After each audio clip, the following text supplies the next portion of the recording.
Bonjour à tous et à toutes. Je suis ravie de vous retrouver à cette session autour du rôle des médias culturels dans les projets artistiques et culturels organisés dans le cadre de l'axe 3, débat virtuel autour des rôles. Je suis Oussama Monique Sagna, je suis journaliste culturelle et fondatrice de la plateforme Panafrica. Donc, pour ce débat autour des médias culturels dans leur rôle avec les projets et artistiques et culturels, nous aurons trois panélistes qui vont en parler. Je leur vais juste préciser le rôle important et divers des médias culturels dans tout projet artistique et même dans l'accompagnement des artistes.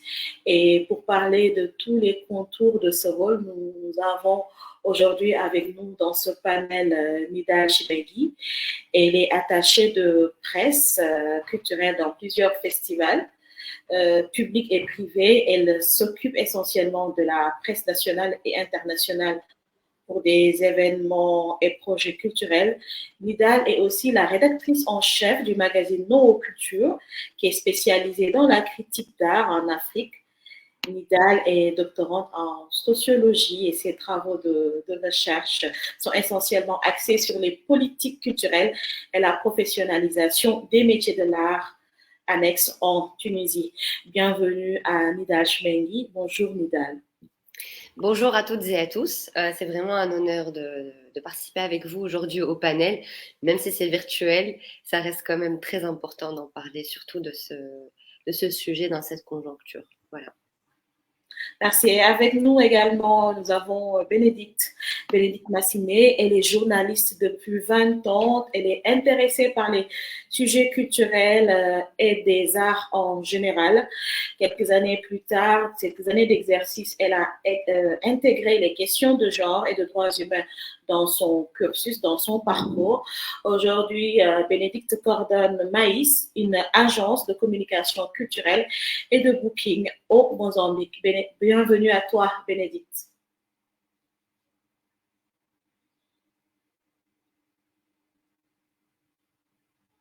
Bénédicte, tu nous reçois?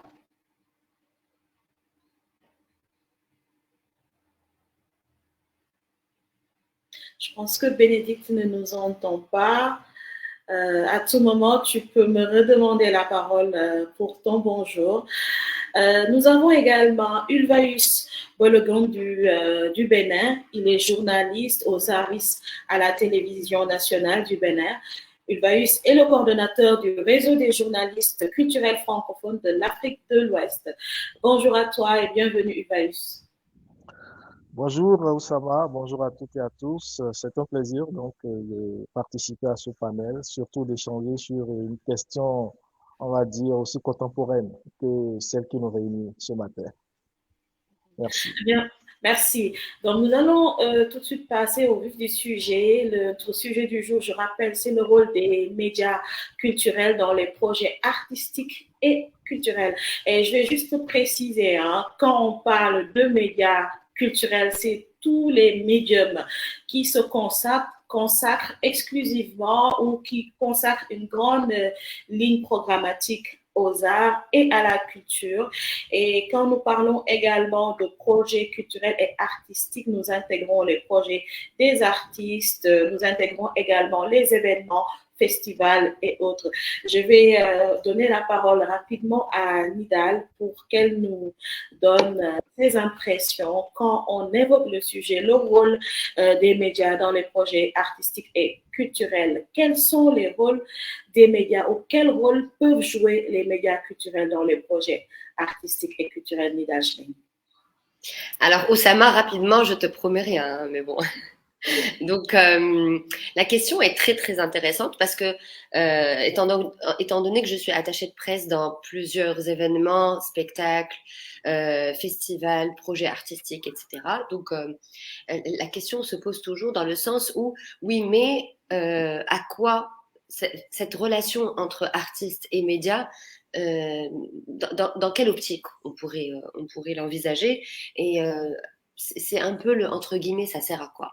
Effectivement, il y a beaucoup d'artistes qui ne sont pas sensibilisés à l'importance des médias culturels. Mais de l'autre côté aussi, nous avons, disons, un manque de spécialisation dans les médias culturels. Je m'explique. Ça peut paraître un peu surprenant au départ, mais je m'explique. C'est-à-dire que dans la formation d'un journaliste, normalement, nous avons le tronc commun. Ensuite, on se spécialise, que ce soit en sport, en culture, etc., en politique.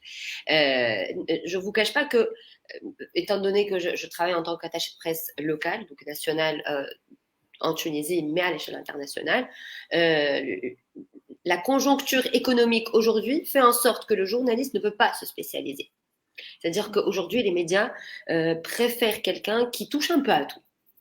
Ce qui nuit aussi à la plume, ce qui nuit aussi au terrain et au paysage artistique. Pourquoi? Parce que nous avons vraiment de plus en plus besoin de journalistes vraiment spécialisés. Quand je dis spécialisés, pas uniquement dans la culture et dans l'art. La culture est tellement vaste, les arts sont tellement nombreux, leur vocabulaire est tellement spécifique. Et là encore, on ne parle pas de critique, hein, on parle déjà de couverture. C'est pas du tout évident. Donc, si vraiment j'ai un conseil ou si j'ai vraiment un souhait pour que ça s'améliore, etc., c'est qu'on ait de plus en plus de journalistes spécialisés. Et là, on peut plus dire journaliste spécialisé en culture. On aimerait entendre dire, oui, un tel est un journaliste spécialisé en musique, un tel est spécialisé en théâtre. La passion ne suffit pas. C'est-à-dire qu'il faut beaucoup de background, il faut beaucoup de lecture, il faut beaucoup d'œil. Quand je dis d'œil, c'est-à-dire que on doit vraiment regarder énormément de spectacles et pas uniquement de notre pays. Parce que moi, ce que je remarque aussi dans les festivals, etc., que quand on fait appel à des journalistes étrangers, et là, que ce soit des journalistes de l'Afrique du Nord, de l'Afrique de l'Ouest, de l'Est, du Sud, de l'Europe, de l'Asie, nous avons toujours le même, c'est-à-dire un réflexe qui est de ne choisir que les spectacles ou les musiques qui font partie de notre pays. Alors ça, c'est la première des choses que j'entends. À chaque fois qu'il y a un collègue ou une collègue et que je prends un énorme plaisir de les accueillir, la première chose, c'est oui, mais quel est le spectacle qui fait partie un peu qui vient de mon pays ou alors des environs. C'est-à-dire, on ne va pas chercher vraiment très loin. Sauf que non, il faut vraiment avoir cet œil qui peut voir n'importe quel spectacle du monde, déjà de 1, et de 2, de ne pas aussi se lier à la problématique du langage, ou de la langue plutôt, pas du langage. Parce que quand on parle d'arsenic, de cinéma, etc., il y a toujours un langage artistique.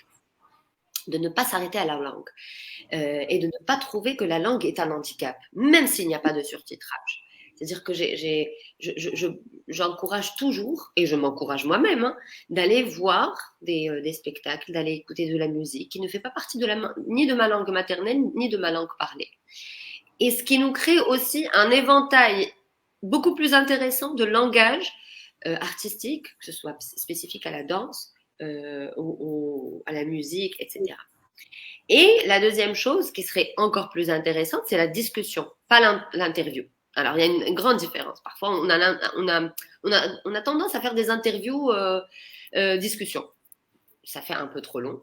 Mais ce que j'encourage, c'est aussi les débats qui viennent après la scène. Les débats dans le sens où on n'est pas obligé non plus de faire de la critique frontale, hein, non pas du tout, mais c'est vraiment de reconnaître le langage artistique que cherche l'artiste à te donner.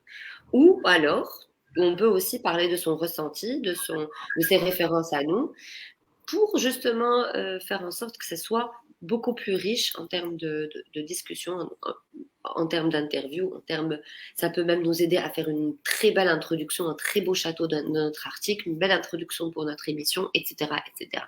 Et tout ça pour dire que nous avons une responsabilité envers le public. Voilà.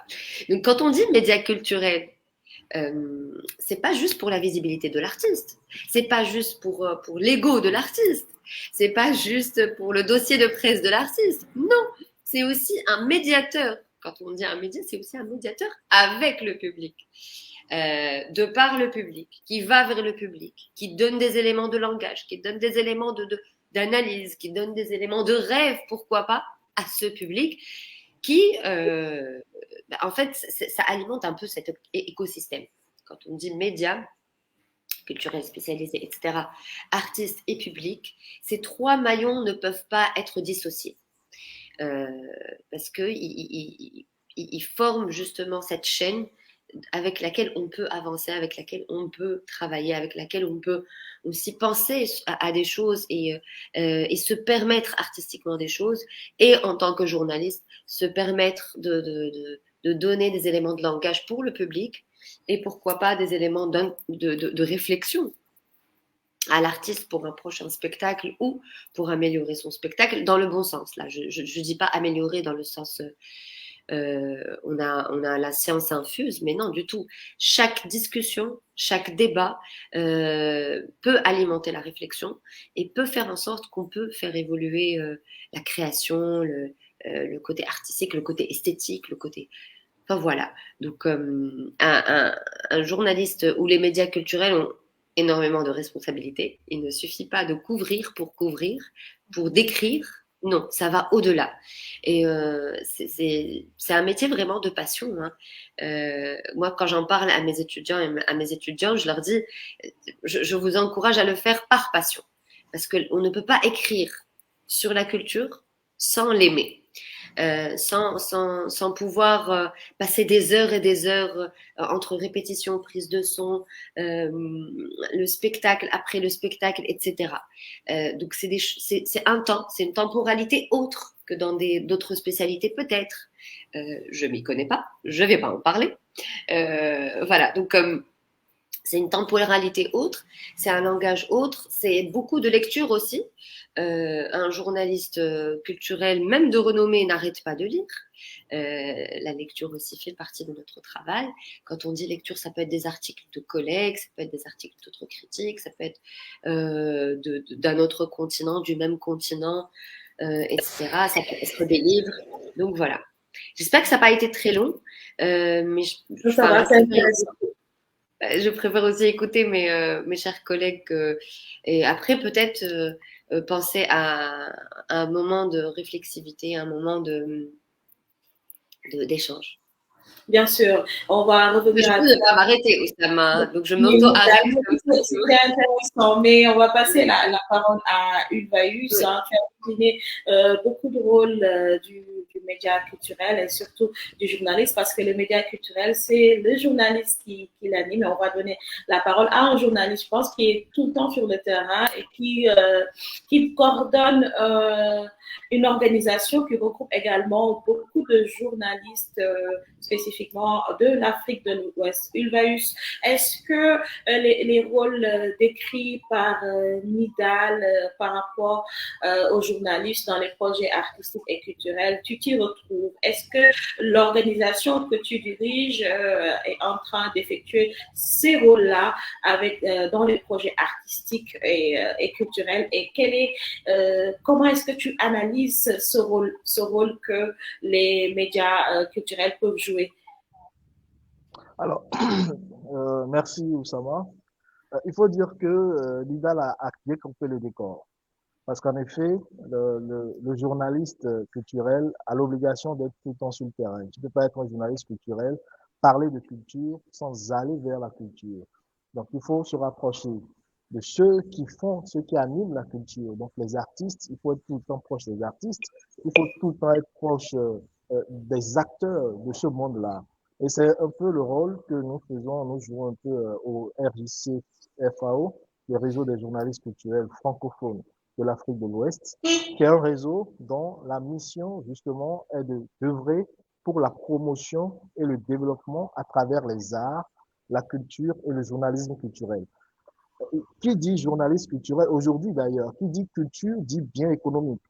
Et quand on sait que la culture participe pour beaucoup au développement, il est clair que on ne peut aujourd'hui pas parler de culture sans évoquer en tout cas sans aller vers les artistes, sans aller vers ces acteurs-là.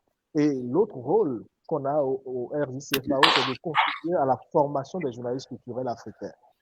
Parce qu'on s'est rendu compte aujourd'hui que rien ne peut se faire, on ne peut pas être journaliste culturel sans avoir une certaine formation. Et je pense que Nida l'a évoqué tantôt en parlant de la spécialisation. Quand on dit être spécialisé journalisme culturel, c'est avoir le background qu'il faut. Aujourd'hui, malheureusement, le constat est tel que dans les écoles de journalisme, on ne forme pas forcément, au journalisme culturel. On ne fait pas forcément la spécialisation. Et donc, quand tu finis le cursus habituel dans le journalisme culturel, quand tu finis le cursus habituel dans une école de formation, il se fait malheureusement que c'est après qu'il faut que tu te spécialises dans la culture. Et pour cette spécialisation, nous, à travers notre réseau, on fait un travail pour montrer aux journalistes qu'après la formation, il faut se rapprocher des différents acteurs qui, justement, sont les acteurs culturels. Ces acteurs culturels. Et donc, la formation passe par l'accompagnement à la création artistique. Il faut être proche des artistes, écouter les artistes.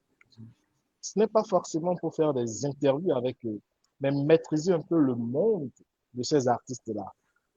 Maîtriser leur monde, ça passe par les fréquenter, être au contact de ce qu'ils font au quotidien, voir comment est-ce qu'ils le font pour mieux le rendre.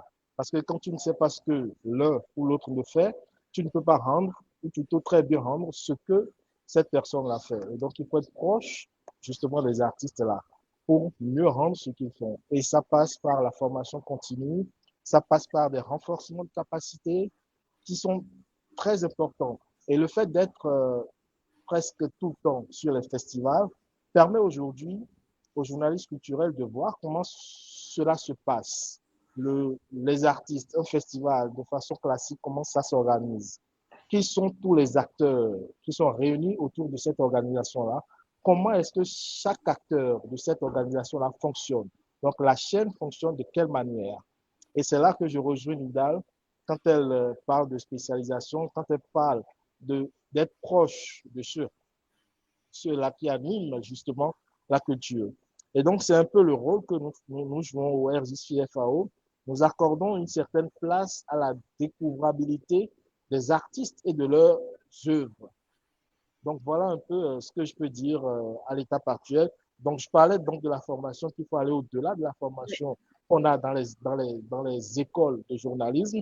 Il faut peut-être penser à un moment donné à, je sais pas, hein, à intégrer des cursus de spécialisation pour permettre aux journalistes qui ont envie de faire de la culture, de l'agriculture, qui ont envie de faire, je sais pas moi, s'intéresser aux questions numériques, d'avoir l'opportunité, en tout cas d'avoir le b.a.-ba avant d'être dépêché sur le terrain. Ça va lui faciliter le travail. Voilà où ça va. Merci Ilvaïus. La formation est revenue largement. Tu as insisté sur la formation. Je pense qu'on va y revenir tout à l'heure. Ça fait peut-être partie des défis à relever pour bien assurer le rôle des médias culturels dans les projets. On en saura quelque chose. Comment pallier ce manque de formation? Est-ce qu'il y a déjà des organisations ou des groupements qui attendent? Bénédicte, j'espère que cette fois-ci, tu m'entends. Bonjour, c'est Benilde. Benilde. Le déco. Benilde, c'est bon, tu m'entends cette fois? Bon, moi, en tout cas, je ne vous entends pas très bien. Donc, je vais faire mon discours si jamais il y a des remarques à faire. S'il vous plaît, n'hésitez pas à me faire des signes soit par des mots, soit par en écrivant. Super. Parce que là, je m'entends vraiment. D'accord. Bah, je vais te laisser par contre faire ta prise de parole par rapport au rôle déjà des médias culturels et après on va y revenir et j'espère qu'on pourra gérer ce souci technique du fait que tu ne puisses pas nous entendre parce que ça va être compliqué si nous ne nous entendons pas. Mais je te laisse faire la première prise de parole par rapport au rôle des médias. Ok, merci. Je suis la seule connectée à travers deux dispositifs, c'est-à-dire quand même que c'est un défi de faire une communication en ligne dans ces jours au Mozambique.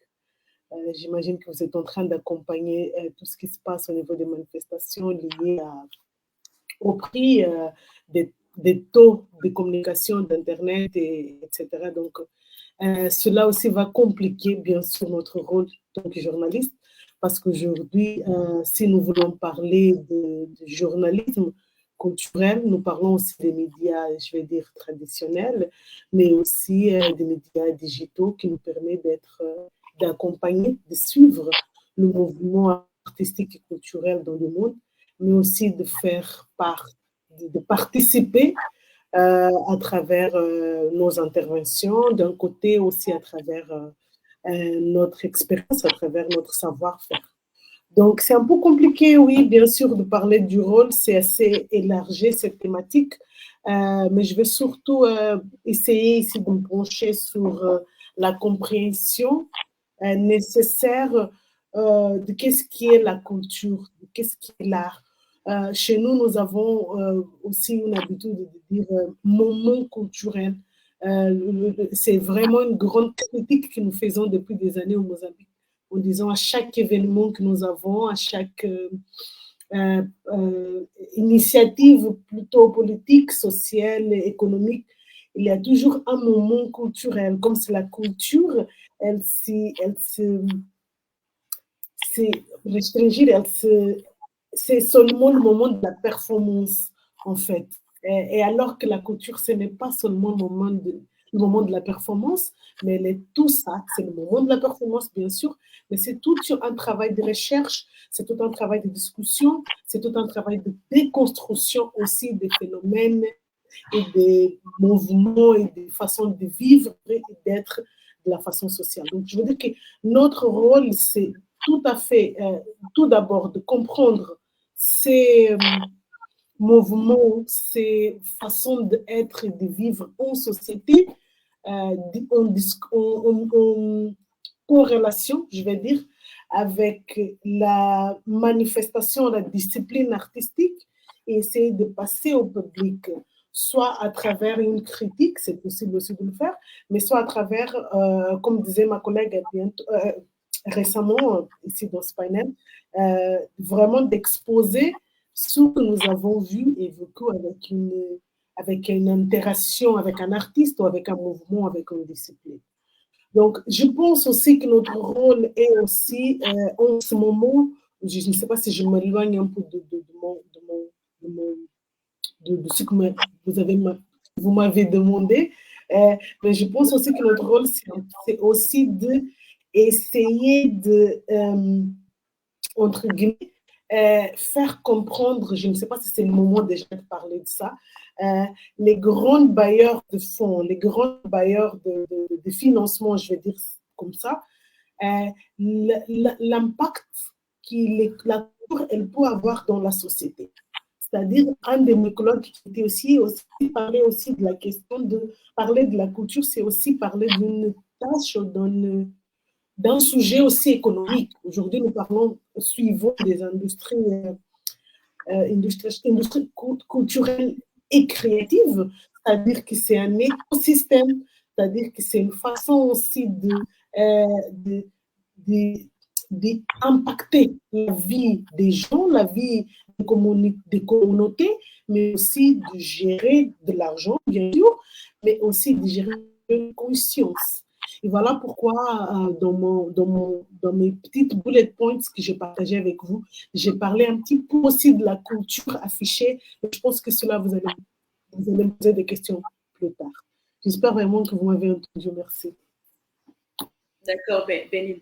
Merci beaucoup, très important, surtout le dernier point qui est dans cette partie. Hein, tu as évoqué beaucoup de rôles et le dernier rôle, je peux le classer dans le soutien financier, c'est-à-dire la couverture ou bien le rôle du média culturel peut permettre en tout cas l'arrivée ou bien faciliter le sponsoring, les mécènes également. Donc ça, c'est un rôle que les médias peuvent jouer. Dans vos communications, je retiens également la couverture des festivals, mais également la visibilité de l'artiste à travers les interviews, le travaillez également de façon critique sur le travail de l'artiste, sur le projet culturel de l'artiste. Vous avez soulevé néanmoins l'absence de spécialisation et également le manque de préparation des artistes face aux médias culturels qui existent. Tous ces rôles, vous les avez décrits. Est-ce que, avant de jouer ces rôles dans les projets culturels et artistiques, y a-t-il des prérequis pour ces médias spécialisés? Y a-t-il des prérequis pour les journalistes afin de mieux asseoir ces rôles qui leur sont assignés? Je redonne la parole à Nidal. Merci. Alors oui, bien sûr, il y a des prérequis et d'ailleurs on en a parlé, mes collègues et moi. C'est-à-dire que il y a juste 2 points sur lesquels j'aimerais retourner parce que j'estime que c'est très très important et c'est ce qui pourrait aussi définir tout l'écosystème et qui doit être mis en place d'ailleurs et que chacun de nous est responsable. Quand on dit prérequis, c'est-à-dire que le journaliste doit aussi se former, trouver des opportunités de formation, qu'il ne soit pas juste là pour dire oui, de toute façon, j'ai mon poste dans un tel ou tel média et du coup, ça viendra ou j'apprendrai sur le tas aussi. C'est bien beau sur le tas, mais ça serait bien aussi de se greffer sur plusieurs formations, de ne pas rester dans cette autarcie de connaissances et aussi de faire beaucoup de lectures. Parce que Varius a donné un élément très important qui est la formation, c'est-à-dire aller au-delà de sa formation initiale, aller au-delà de ses prérequis. Parce que finalement, quand on fait des études en journalisme, on a les ABC et ça se comprend. On ne peut pas tout avoir en 3 ans ou en 5 ans, mais d'accepter une spécialisation. C'est-à-dire, on ne peut pas être un journaliste généraliste et comprendre dans tout. C'est pas possible. Que ce soit dans la critique ou dans la couverture. C'est être vraiment sur le terrain, mais aussi se donner du temps pour aller au-delà, pour faire de la recherche. On oublie pas mal de fois de faire de la recherche, que ce soit sur la discipline qu'on va aller couvrir, sur le festival, sur l'événement, sur la personne en elle-même. C'est-à-dire qu'on ne part pas découvrir ni le festival ni la personne sur place. Parce que, le deuxième point aussi, quand on dit prérequis, c'est pas juste de la part du journaliste, c'est vraiment de tout l'écosystème. C'est-à-dire qu'on a tendance à dire et là, je fais appel aux crises qui nous font rejaillir les failles de notre domaine. C'est-à-dire que quand il y a une crise politique ou économique, c'est là que un peu le bouc émissaire, c'est la culture. Donc, il passe à la trappe. Le journaliste culturel ne s'intéresse plus, ne demande plus des nouvelles de ces artistes, justement, qui ma collègue l'a si bien dit, la création, Bénédicte, elle l'a si bien dit, la création n'est pas uniquement sur scène. C'est la recherche, c'est la résidence, c'est le temps de création, etc. Tout ça fait partie des choses peut-être qu'on devrait explorer de plus en plus avec les artistes et avec les journalistes. Et ça nous ramène aussi à la question de prérequis, c'est-à-dire que n'hésitons pas à aller voir les artistes bien avant qu'ils nous livrent leur création finale sur scène. Parce que finalement, il y a des doutes, il y a de la réflexion, il y a de la recherche, il y a des résidences avant, il y a tout un processus créatif qui pourrait être intéressant et attractif au public. D'autre côté, c'est vraiment de faire en sorte que malgré les crises politiques et économiques que nous vivons tous, que ce soit sur notre continent ou sur d'autres continents, de faire en sorte que la culture ait toujours sa place. Parce que si, par malheur, on se dit, bah tiens, on est en crise économique, mais la culture aussi peut être une réponse pour cette crise économique. Ça peut générer de l'argent. Et c'est là qu'on peut parler d'industrie culturelle. Mais on ne peut pas en parler avant. Quand on parle de contexte politique qui peut faire en sorte que on se dit oui, mais on est en crise politique, on est en crise sécuritaire, ce serait bien de rétablir ça et ensuite on va voir ce qu'en est à la culture. Non, l'artiste ne s'arrête jamais de produire, ne s'arrête jamais de créer. Donc c'est bien aussi de les soutenir.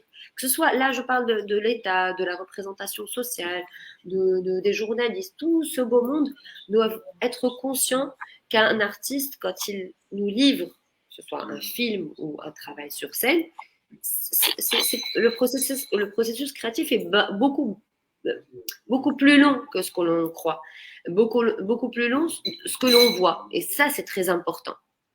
Et là, je dis qu'on est tous un peu responsables, que ce soit les rédacteurs en chef, et j'en fais partie, les journalistes, et j'en fais partie, les sociologues, et j'en fais partie, et aussi les acteurs et les actrices culturelles, que ce soit dans le privé ou dans le public. C'est-à-dire que communiquons justement le fait que l'artiste n'est pas seul.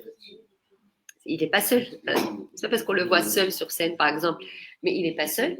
Mais de l'autre côté aussi, l'artiste, il travaille sur il a un travail de création beaucoup plus long et beaucoup plus intéressant, parfois, dans cette réflexivité, qui pourrait alimenter, qui pourrait être intéressant pour le journaliste, pour justement étayer et avoir des papiers beaucoup plus attrayants et beaucoup plus attractifs pour le public, pour les mécénats, pour les programmateurs aussi. Et moi, j'aimerais bien aussi qu'on parle un peu de mécénat, que ce soit maintenant ou après, de cet engagement social que pourraient avoir des entreprises ou pourraient avoir des fondations, parce que les bailleurs ont tendance à nous mener dans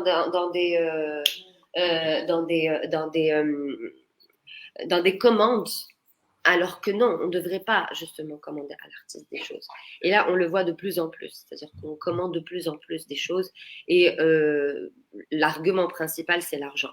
Ne capitalisons pas l'art, justement. Si on veut sortir de contexte politique et économique un peu délicat. Et là, disons que c'est tout un écosystème, c'est-à-dire que c'est une question d'engagement, mais de résistance. Merci Nidal. J'ai envie de poser d'abord la question à Ilvaïus. Ilvaïus, Nidal a parlé de travail, de processus de l'artiste que le journaliste ou le média culturel devrait suivre également pour présenter des papiers assez fournis et divers.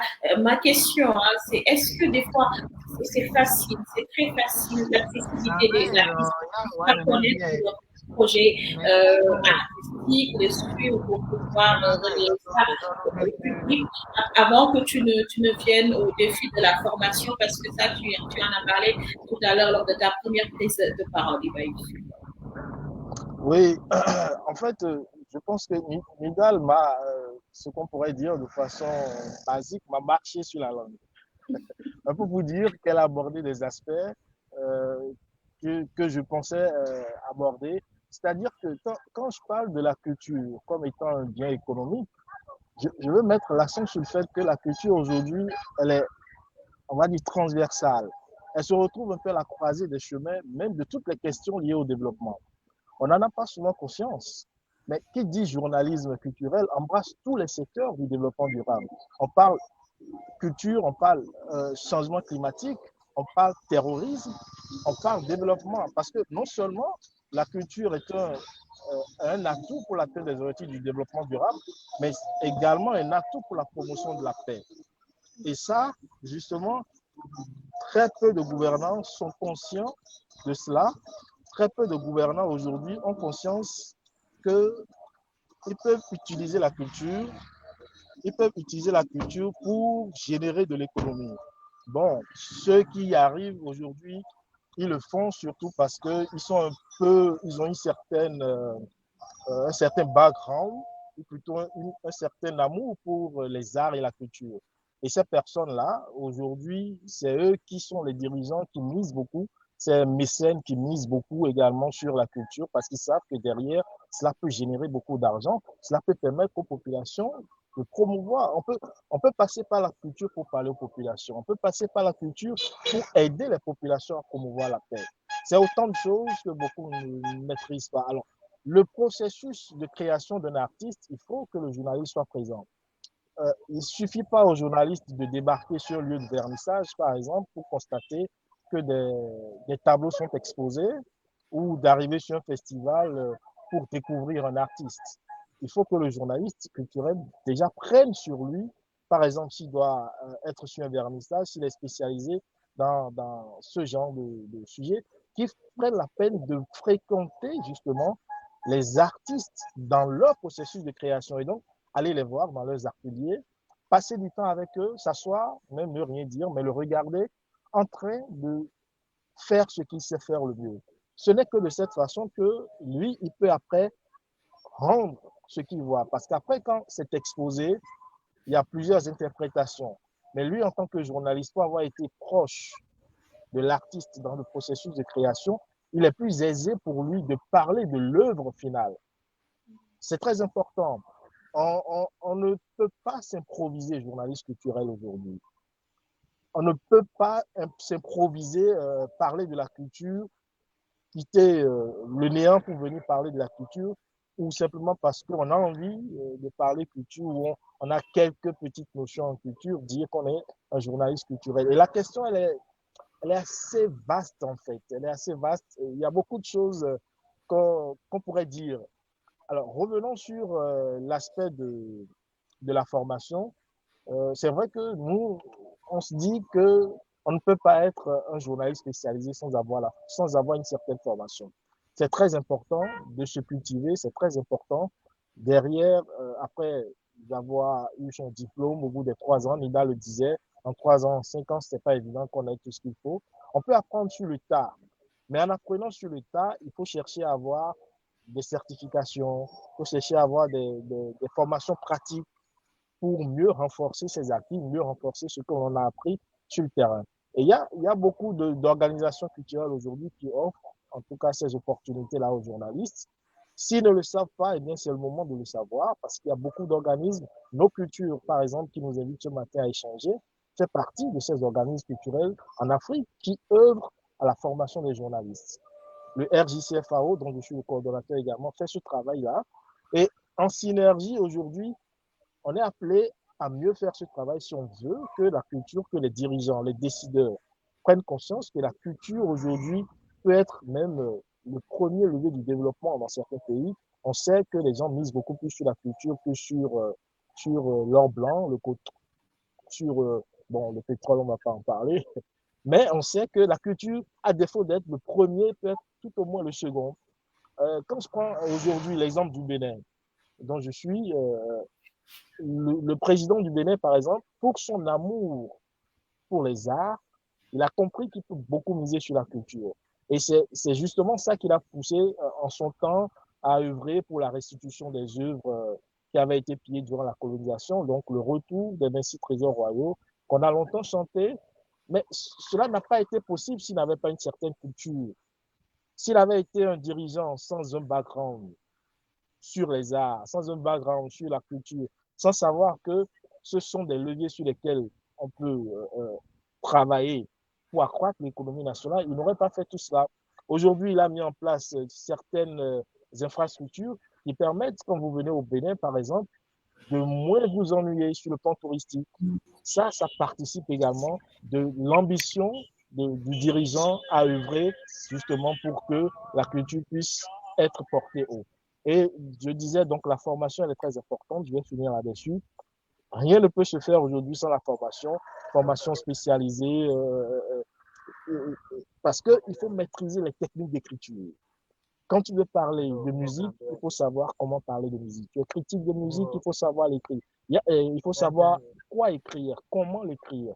Tu veux parler du théâtre, il faut savoir quoi écrire, comment transmettre cela. Et là, tout cela passe par donc la formation, tout ça passe par les techniques que tu apprends à travers les formations différentes que tu as, à travers les opportunités qu'on a sur le terrain. Donc la formation continue, les ateliers de formation continue sont aujourd'hui impérieux pour tout journaliste en formation afin de mettre à jour ses compétences et mieux les adapter. Surtout qu'aujourd'hui, on n'a pas conscience, mais les nouvelles technologies sont parfois en avance sur nous. Et quand on veut être à la page de ces nouvelles technologies, il faut forcément qu'on puisse se faire former. Merci beaucoup, Ilvaïs, pour ces mots très intéressants. Formation, Bénilde, la formation, à part la formation, qu'est-ce qu'il faut comme prérequis? La professionnalisation, c'est également un aspect qui t'intéresse vraiment dans le cadre de ce sujet. Merci, ma chère. Oui, bien sûr, la formation est très importante. Il faut penser à la formation. Je parle un peu de ce qui se passe chez nous. Normalement, dans les grandes rédactions, dans les grandes chaînes, les stagiaires commencent dans le journalisme culturel. Et une fois qu'ils arrivent à acquérir, améliorer ses capacités, améliorer sa façon, sa performance en tant que professionnel, ils sont tout de suite, je veux dire, envoyés, désolé mon français là, je n'arrive pas à mettre beaucoup de poésie, ils vont tout de suite être envoyés dans le domaine de la société, de la politique et bien sûr de l'économie. Donc, c'est-à-dire que j'ai l'habitude de dire comme on a dit que le pire reste pour le journalisme culturel ou si il faut être vraiment persistant parce qu'il y a des cas de collègues qui se disent oui, bah, j'ai déjà passé mon stage dans cette rédaction, dans cette émission, mais je veux absolument continuer dans le journalisme culturel. Je peux aller sur la rédaction, on va faire une chose, une couverture politique ou d'autres choses. Je peux aller le faire, mais à moi, vraiment, mon sujet, ma passion, comme bien dit ma collègue, c'est vraiment faire le journalisme culturel. Donc, il faut bien sûr travailler sur la formation des journalistes, mais il faut aussi travailler sur la consciencialisation, je vais dire ça, des groupes de médias, la consciencialisation de tous les parties prenantes, tous les parties, je vais dire, toutes les personnes qui jouent un rôle, soit les gestionnaires des cultures, soit les artistes ou même soit les institutions de l'État. Ben voilà. Il faut que tout le monde comprenne le rôle du journaliste. À chaque fois, on pense à des journalistes culturels quand il y a un problème, quand il y a un événement au niveau national. Mais si nous voulons vraiment dépasser ces niveaux, il faut penser, moi je ne pense pas à la formation seulement au niveau du journaliste, donc son métier, mais aussi de son entourage, c'est-à-dire la coordination des endroits où il travaille, mais aussi le management des artistes. Nous avons ici des managers qui commencent à comprendre le rôle du journaliste. Et de faire vraiment, ma collègue disait, l'accompagnement de travail, de discuter avec l'artiste avant sa performance, de discuter avec l'artiste le moment qui, par exemple, il n'est pas en train de produire quelque chose. Donc, pour avoir cette compréhension, il faut vraiment que la formation ne se concentre pas au niveau du journaliste tant que voilà, le professionnel, mais aussi la compréhension de la gestion des personnes qui sont au-dessus de lui pour comprendre. Mais à part la formation, c'est important aussi d'avoir la passion, mais je pense de mon côté qu'il faut aussi avoir des échanges entre nous. Quand je vois, par exemple, des réseaux de journalistes de l'Afrique de l'Ouest, des réseaux de journalistes de la lusophonie, c'est très important qui comme des professionnels, nous sommes liés dans ces groupes. Moi, je suis très militante, donc je vais toujours dire des groupes de résistance, parce que vraiment, nous sommes en train de résister, c'est sûr. Il faut se mettre dans ces groupes de résistance, ces groupes de soutien, parce qu'il va nous permettre de cultiver notre habitude d'écoute, notre habitude d'écrire, notre habitude de comprendre les arts. Quand je vois, par exemple, des performances, je vais dire, des la danse contemporaine du Sénégal, du Bénin, et après je vois de la danse contemporaine de l'Afrique du Sud. C'est tout à fait différent, c'est des réalités complètement différentes. Et nous sommes en train de parler d'une vision panafricaniste. Il faut aussi trouver ces liens, nous-mêmes faire ce genre d'approche, ce genre de connexion, parce que ça va bien sûr donner beaucoup de valeur dans notre performance et travail comme journaliste. Merci. Merci. Un peu de militantisme, Bénil. Je pense qu'aujourd'hui, il y a une vraie connexion. La Tunisie est là, le Bénin, le Sénégal, Mozambique. Donc, il y a une vraie connexion autour de ce panel.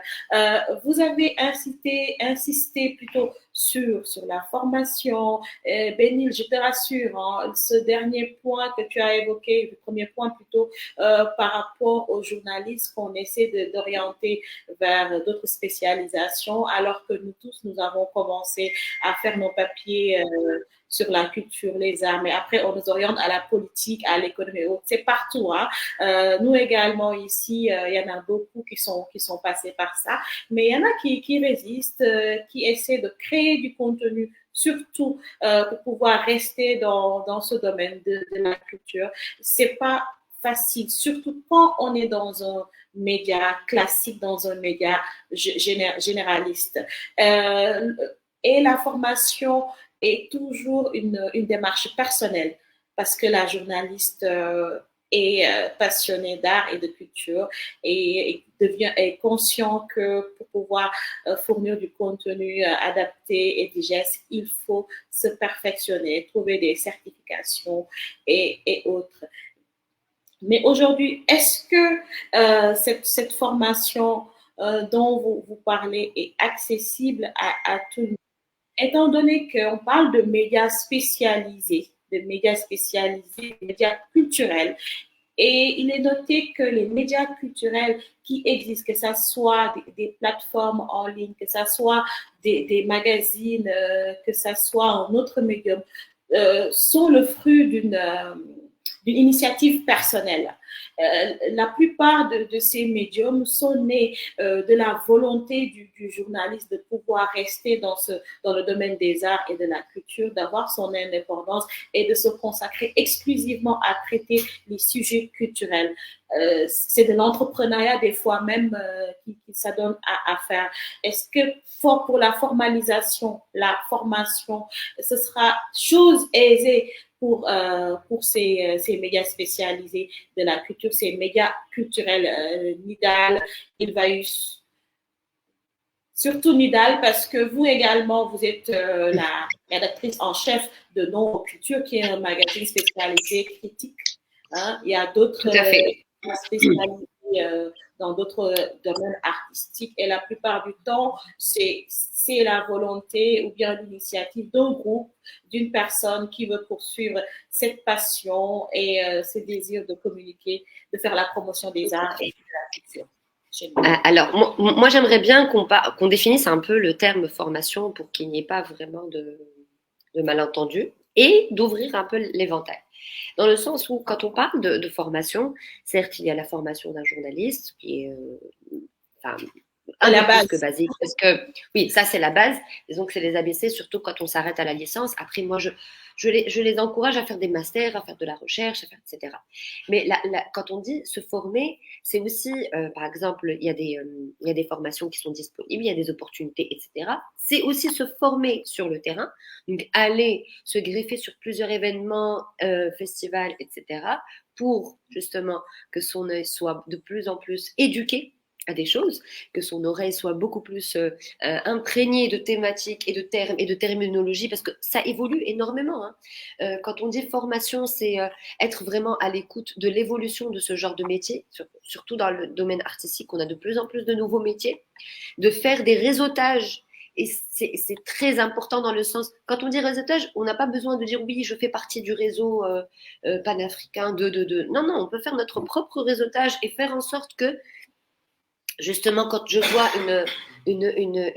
un spectacle de la Tunisie, ensuite du Bénin, ensuite de l'Afrique du Sud, ensuite de l'Ouganda, je me dis que voilà, ça c'est déjà un réseautage dans le sens où j'ai diversifié le contexte, dans le sens où j'ai vu des choses, dans le sens où j'ai formé mon œil, mon oreille, etc., à voir des choses.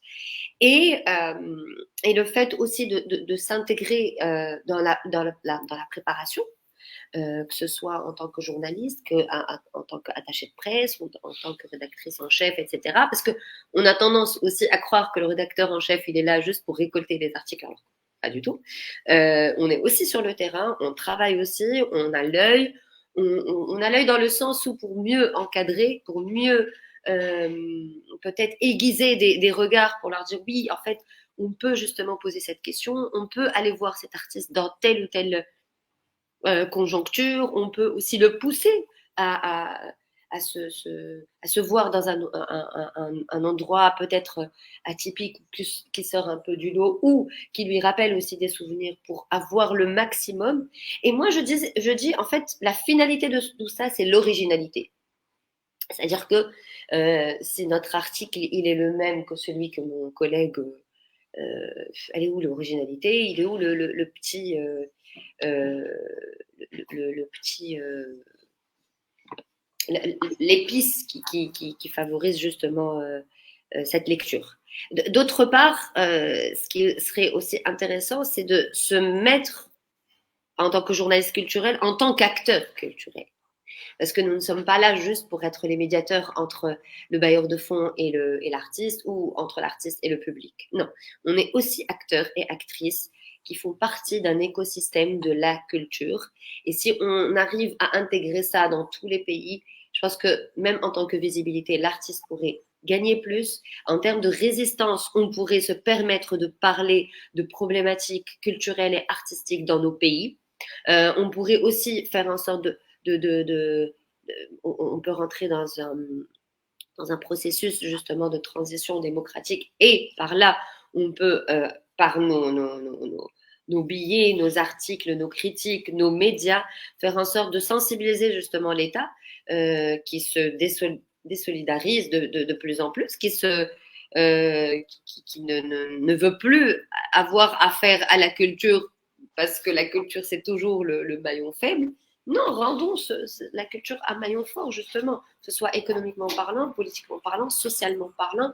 Et là, le fait aussi de s'ouvrir à d'autres disciplines et de se permettre aussi de faire des études dans d'autres spécialités. C'est-à-dire que quand on dit être formé dans la culture, ne pas hésiter à aller faire des études en cinéma, ne pas hésiter d'aller faire des études en théâtre, ne pas hésiter d'aller faire des études en sciences politiques, par exemple, même si on est spécialisé en culture.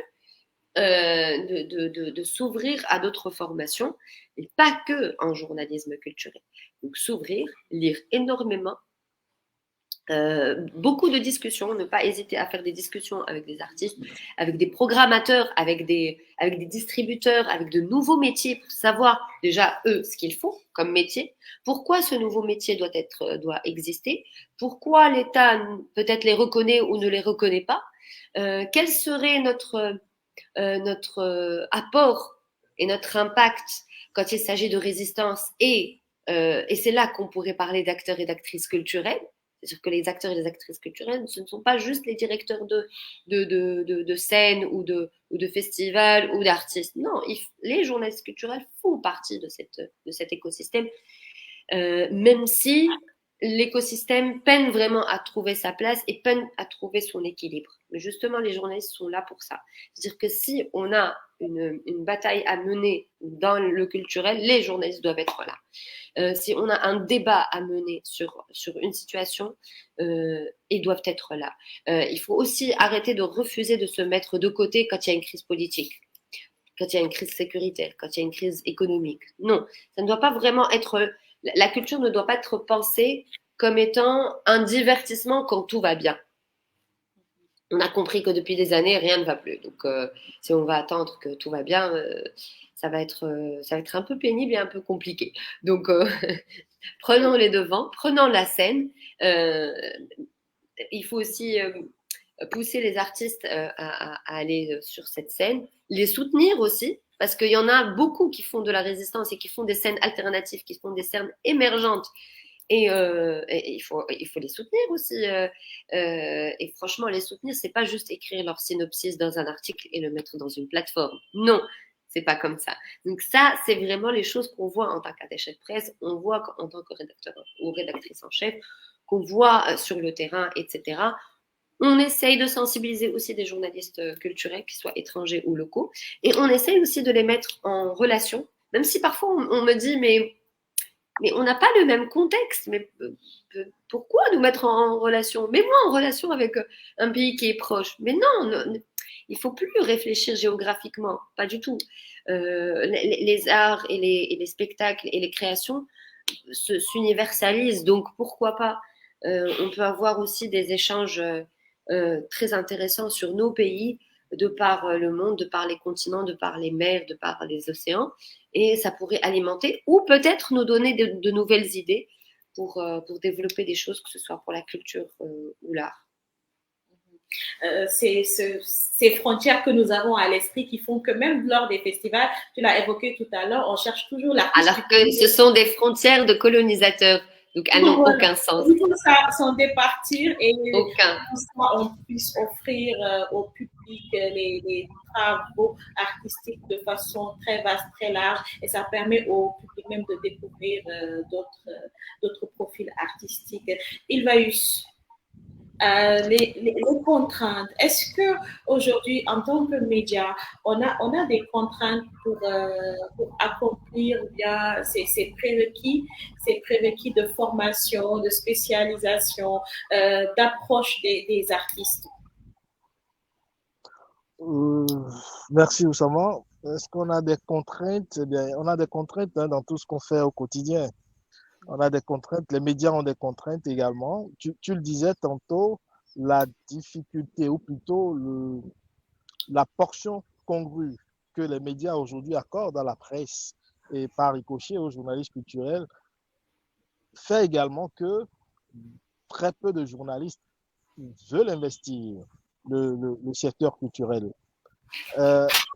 Cela va se corriger avec le temps. Les défis, on en fait face au quotidien et c'est notre capacité à y faire face, à être résilient face à ces défis-là, face aux difficultés-là, qu'on arrive à transcender tout ça et à aller de l'avant. Je pense qu'aujourd'hui, Lida l'a évoqué brièvement, la question du réseautage est importante. Quand on a l'opportunité de se déplacer une fois sur un festival, de se déplacer une fois pour aller suivre une scène ailleurs, il est important de pouvoir tisser des relations, de pouvoir échanger avec les journalistes qu'on ne connaît pas, mais qui sont présents sur le lieu. Donc, de partager avec eux ce qu'ils savent, par exemple, eux, de la culture de façon générale et apprendre de ce qu'ils savent, ou plutôt de ce qu'ils connaissent de leur pays. Et cela permet aux journalistes culturels d'avoir un certain brassage. Ce brassage-là peut l'aider dans la rédaction de ses articles. Quand moi, je vais vouloir parler d'un Youssou N'Dour ou d'une Viviane, si je n'ai pas un minimum de background sur la culture sénégalaise, sur la musique sénégalaise, je ne peux pas en parler. Et si je n'ai jamais mis les pieds au Sénégal, c'est peut-être avec mes échanges avec d'autres journalistes culturels sénégalais que je peux mieux comprendre l'univers musical de ces artistes-là et en parler, moi, de mon côté au Bénin. Peut-être les Béninois connaissent ces artistes-là, mais ne connaissent pas le genre de musique qu'ils font, ne maîtrisent pas vraiment ce qu'ils disent dans leurs chansons. Et à travers mes écrits, donc à travers les échanges que moi j'ai eus avec d'autres journalistes culturels sénégalais, je peux mieux en parler. Et c'est important, donc, ce brassage-là, ce réseautage-là. Mais au-delà, il faut également un certain, comment je vais appeler ça, le mentorat, c'est-à-dire donner l'opportunité aux aînés, on va dire aînés, ouais, aux journalistes un peu plus expérimentés, d'accompagner les plus jeunes. Voilà, aux seniors, d'accompagner les plus jeunes qui ont envie de s'investir dans la culture. Parce que malheureusement, l'autre chose qui freine un peu le domaine, c'est que quand on fait un état des lieux aujourd'hui, on constate que la plupart des journalistes culturels du continent, ben, ce sont des seniors, ils ont assez d'expérience et il faut qu'ils partagent cette expérience-là avec les plus jeunes qui veulent connaître le secteur, les plus jeunes qui voient peut-être la culture de loin et qui veulent s'y intéresser. Donc, cela passe par un certain mentorat qu'il faut mettre en place. Donc, encourager ce mentorat-là, que les aînés, que les journalistes expérimentés, les seniors puissent prendre les plus jeunes à leur côté et discuter avec eux sur comment est-ce qu'ils perçoivent la culture déjà, qu'est-ce qu'ils en savent de façon basique et maintenant, qu'est-ce qu'on peut leur apprendre. Je l'ai dit, hein, on peut apprendre sur le tas. On peut apprendre sur le tas. Rien qu'en discutant avec les gens, rien qu'en allant sur les festivals, écouter, voir, on apprend. Et de tout ce qu'on apprend, on met tout ça ensemble, ça donne quelque chose d'intéressant. Alors, donc, et puis, pour inciter également les jeunes à aller, je pense qu'il faut également mettre en place une certaine reconnaissance de ceux qui sont déjà dans le secteur et qui font des efforts. Parce que si on ne veut pas que le secteur soit délaissé, que nous, journalistes culturels, nous soyons délaissés et vus comme, je ne sais pas moi, des journalistes qui n'apportent rien, parce qu'on estime que la culture n'apporte rien.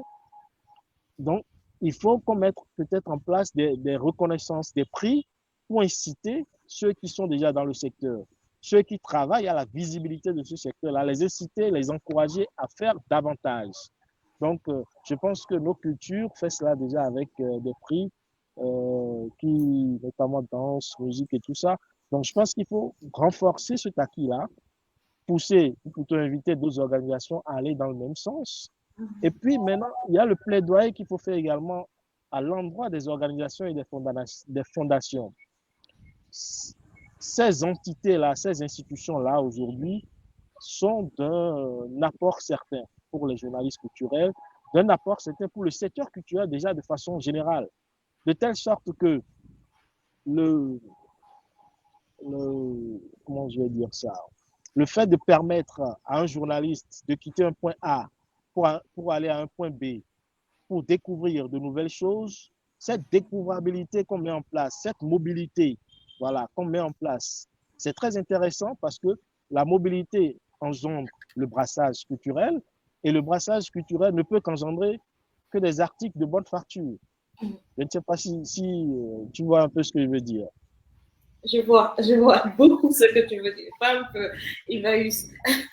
Merci beaucoup. Réseautage, échange entre journalistes, ce qui te permet même de connaître le contexte des autres pays pour faire des papiers en dehors du pays, se mettre à jour pour voir les évolutions dans le secteur de la culture, des récompenses également pour encourager ceux qui essaient, ceux qui résistent, ceux qui parlent toujours de malgré la conjoncture et la place qui est assignée à la culture dans les médias classiques et dans l'écosystème en général. Il me reste moins de 15 minutes.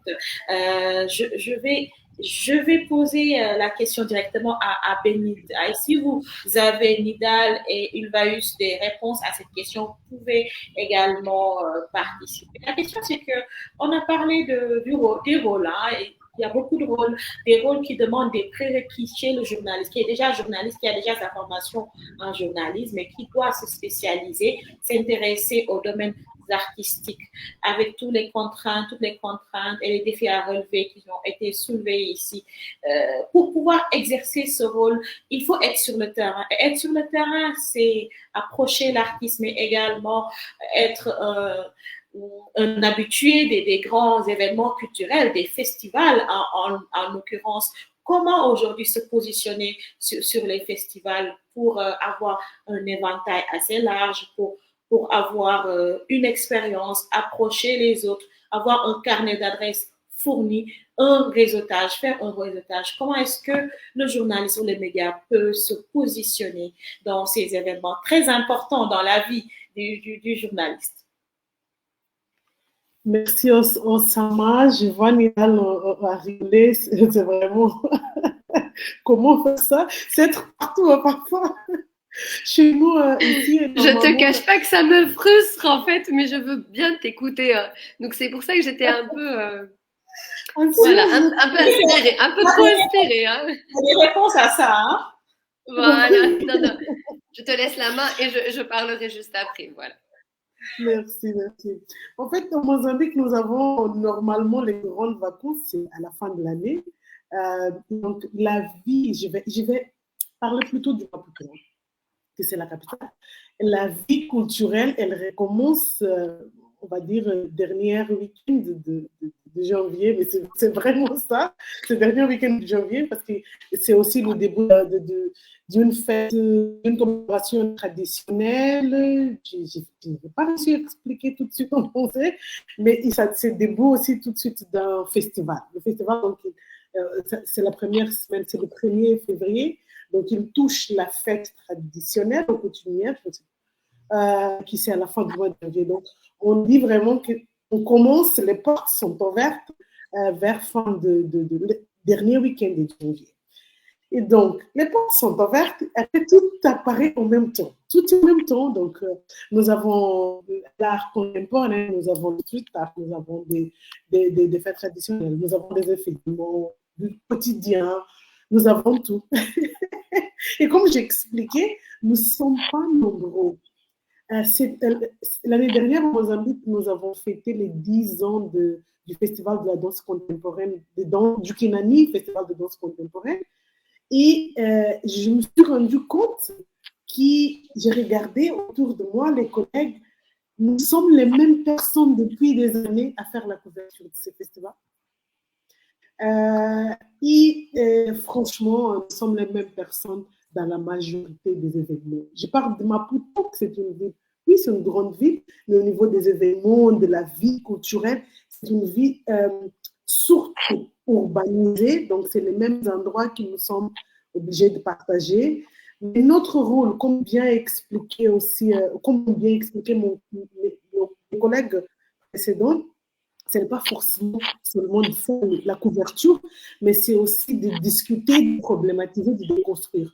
Donc, on commence à faire aussi un mouvement d'aller vers les banlieues, si je me permets de dire ce mot-là, les banlieues, donc les régions autour du centre-ville, aussi pour faire un peu cette déconstruction, cette discussion de dire oui, nous sommes là pour vraiment, ça nous intéresse de partager ce qui se passe dans les médias, mais ça nous intéresse aussi d'aller vers les quartiers, aller vers d'autres personnes, vers d'autres gens culturels, dire nous voulons aussi que cet art qui est hors de la ville du ciment fait partie des agendas, soit politiques, soit économiques, soit des agendas culturels même de notre pays. Donc, il faut que nous avons aussi cette conscience que nous avons quand même un rôle un peu privilégié, si je peux me permettre de dire ça, des mobilisateurs d'opinion.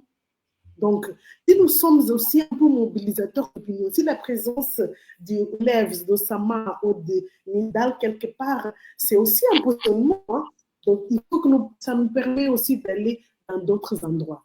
Et comme nous n'avons pas beaucoup de temps, je voulais vite fait parler aussi, un de mes collègues a parlé aussi, quand je parle de l'art ou du journalisme de l'affiche, c'est parce que nous avons aussi aujourd'hui plusieurs bailleurs de fonds, plusieurs initiatives, je vais dire de l'art commandé ou sur commande, hein, qui dit, bon, on veut un objet d'art comme ça, nous voulons des choses comme ça. Donc, l'artiste, il y a des personnes comme nous, il y a aussi ses besoins comme nous. Donc, plusieurs fois, il travaille sur cette ligne. Je comprends, je ne veux pas rentrer dans cette discussion-là, dedans, pas aujourd'hui. Hein, mais il faut aussi que nous avons ces pensées critiques. Il y a un agenda mondial, il y a des problèmes mondiaux, le monde est en crise, mais c'est à nous aussi le rôle de faire cette approche aussi, de dire, OK, on comprend, mais nous pouvons aussi critiquer.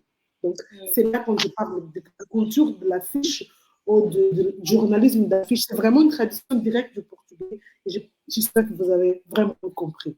Merci, Osama. Oui, merci. Merci à toi, Bédite. Hein.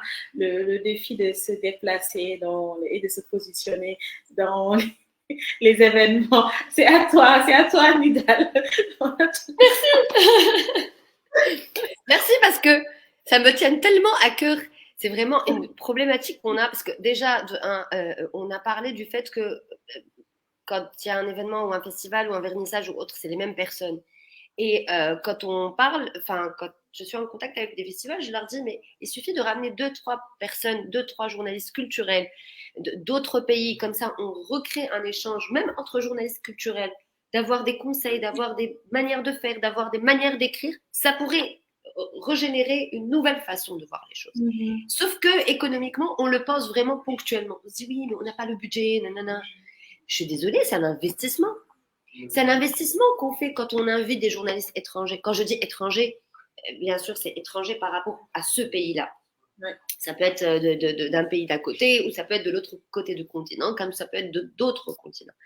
Et c'est ce qui est intéressant. C'est pas juste la visibilité, c'est pas juste le partenariat. On peut avoir d'autres possibilités. C'est aussi leur permettre de faire des débats entre eux, qui ne soient pas en petits clans parce que moi je les vois, les petits clans dans les festivals c'est-à-dire que c'est vrai, quand je vois un clan, je me dis ça c'est l'Afrique du Nord, ça c'est l'Afrique de l'Ouest, ça c'est l'Afrique de l'Est.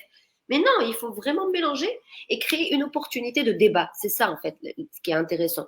Donc ramener pas le maximum de journalistes étrangers, non, ça peut être 3 à 4 personnes qui peuvent alimenter cette réflexion avec des journalistes locaux, de leur dire qu'il y a d'autres choses qui se passent ailleurs, leur donner des éléments de langage peut-être de leur propre pays. Comme a dit Varius, le fait que je puisse écrire, par exemple, sur le Sénégal, je ne suis pas obligée d'y avoir vécu. Et d'ailleurs, là, je pourrais parler d'une approche anthropologique. Donc, je ne suis pas obligée de faire partie de ce pays ou d'y avoir vécu, mais de collecter des éléments de langage, que ce soit sur place ou en échangeant avec d'autres collègues. Et le réseautage est très important, c'est-à-dire qu'on doit garder contact avec nos collègues. On doit garder contact, c'est-à-dire aussi échanger des articles, échanger des éléments, échanger peut-être des opportunités, etc. La chose à laquelle j'aimerais vite fait en parler, c'est la mobilité de ces journalistes. Il ne suffit pas, en fait, de les inviter, parce qu'on a des possibilités d'inviter dans tel ou tel festival. Sauf que, malheureusement, sur le continent africain, les billets coûtent énormément cher. C'est-à-dire que pour ramener un journaliste de l'Afrique du Nord vers l'Afrique de l'Ouest, ou alors là, l'Afrique du Sud, n'en parlons pas, ça coûte énormément cher. Chose que je ne comprends pas encore, comment ça se fait que notre mobilité dans notre propre continent est beaucoup plus complexe que si on veut aller en Europe. Donc déjà ça limite énormément cette mobilité. Nous, entre nous, on devrait enlever les visas, on devrait avoir des billets beaucoup moins chers pour justement faire en sorte d'avoir une bonne mobilité. Mais non, ce qui n'est pas le cas. Donc ça renforce encore plus le fait que nos journalistes ne peuvent pas venir, ne peuvent pas aller, ne peuvent pas... voilà. Donc nous, on essaye par tous les moyens, parce qu'avec nos cultures, on essaye quand même de faire des échanges entre des festivals, etc., de ramener 2-3 journalistes d'un autre coin de l'Afrique. Mais je ne vous cache pas que, vu que je travaille dans des festivals, les budgets, parfois, ils sont énormes, des billets. C'est des budgets quand même conséquents. Donc, parfois, on est obligé de dire, bon, il est très loin, le billet il coûte cher, on doit avoir 2, 3, 4 escales, on va annuler. Voilà, donc voilà. Donc, c'est des éléments aussi... Vas-y. Oui. C'est juste c'est des éléments aussi... Oui, c'est des éléments aussi qui ne jouent pas en notre faveur. Donc, c'est pour ça qu'on doit le plus possible être solidaire et travailler ensemble pour justement dépasser ce genre de problématiques qui ne sont que mis en place par le colonisateur. Les problèmes des frontières, les problèmes de cette approche colonisatrice qui fait que on est toujours un peu dépendant par un escale à Paris, donc on doit revenir, donc on doit faire un visa transit. Donc, c'est des choses qu'on vit au quotidien. Donc, voilà, c'est pour ça que j'en parle. Et que ça me tient à cœur. Et que voilà, on devait en parler à un moment. Oui, on devait en parler. Mais il faut défendre une bonne budgétisation de ces mobilités. Mais bien sûr, après, si l'État Après, si l'État, pour lui, la culture n'est pas une priorité, donc le budget, forcément, va être en conséquent. Tu vois ce que je veux dire? Mais donc forcément, c'est normal, il va te dire oui, mais moi, je veux distraire, je veux pas ramener des journalistes de l'étranger pour avoir un échange. Non, alors que il y a, parce que moi, je travaille dans ma recherche sur les politiques culturelles. Alors, dans les premières politiques culturelles, juste après l'indépendance, on était vers cet échange, cette ouverture, cette africanité, cette beaucoup plus importante qu'aujourd'hui. Donc, c'est normal qu'on s'ouvrait aux autres et qu'on s'ouvrait à notre propre culture, parce que c'est la mienne, hein, c'est la nôtre. Donc, c'est ce qui fait qu'on est beaucoup plus intéressant, beaucoup plus. On peut avoir des backgrounds beaucoup plus intéressants et beaucoup plus riches que d'autres continents, par exemple, ou d'autres pays, même si ils sont tout aussi riches. Mais si on se rend compte de cette richesse, on peut être vraiment fort. Voilà. Merci beaucoup, Nidal. Merci beaucoup. Un grand plaisir. Pour cette communication. Merci également à Bénilde pour la participation et les grandes lignes développées. Merci à Ilvaïus qui est également avec nous. Merci pour ta communication, les idées qui ont émergé, les conseils et les orientations pour mieux asseoir le rôle des médias dans les projets artistiques et culturels.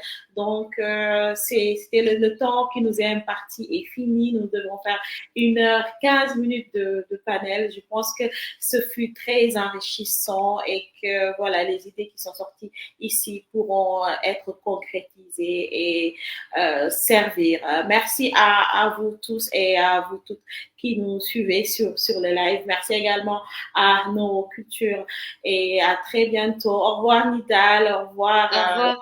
Au revoir, c'était un plaisir. Au revoir Ilvaïus. Au revoir, plaisir de vous connaître les chers collègues. Nous aussi, et j'espère qu'on se verra sur le terrain très bientôt dans un festival ou dans un événement. Voilà. Avec le fonds de mobilité qu'on va plaider. Exactement, et on parlera de mobilité, tiens. Bisous, ciao, ciao. Excellent. Au revoir. Au revoir. Au revoir.